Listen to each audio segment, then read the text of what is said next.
আরে শুনে বাঁকা লাগাচ্ছ কেন? একটু দূর থেকে দেখো না কতটা হেলে আছে। বেশি ওস্তাদ। বাহ, বেশ তো হয়েছে গেটখানা। সন্ধে সন্ধে চলে এসো কিন্তু। হ্যাঁ, আচ্ছা গতবার ছেলেটির কি নাম ছিল যেন? সেসব আর মনে রেখে কি হবে, যা গেছে তা গেছে। আচ্ছা বৌদির শরীর এবার ঠিক আছে তো? গতবার তো এমন শয্যা নিলেন যে বিয়েটাই আর হলো না। আগেরবার যে আমার শরীর খারাপের জন্য বিয়েটা ভাঙেনি, এই কথা যেন মুখ ফসকে বের হয় না যায়। এইভাবে কি আর ইচ্ছা চাপা দেওয়া যায় মা? মিলি কাকে বিয়ে করেছে সেটা পাড়ার লোক কানাঘুষাতে জানতে পারেনি ভেবেছ? না জানিনি। তুই আর এসব খাটাস না তো এখন। না জানলে এত সম্বন্ধে এমনি এমনি আসতে আর ভেঙে যেত। এবারে তো ভাঙিনি, আর ভাঙতে দেওয়া যাবে না। এবার ভাঙলে কিন্তু আমি সত্যি সত্যি। দিদি দত্ত এসে গেছে, নিচে আয়। কি রে ইন্দু, আয়নাগুলো বার করলাম যে। ছি ছি ছি ছি ছি। বংশের মুখে চুনকালি দিল মেয়েটা। কত নাম ডাক বংশ আমাদের, কেউ কোনোদিন একটা আঙুল তুলতে পারেনি।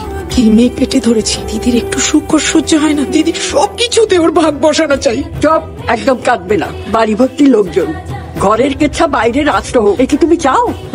তাহলে গলা নামিয়ে কথা বলো, যারা পিটিও না।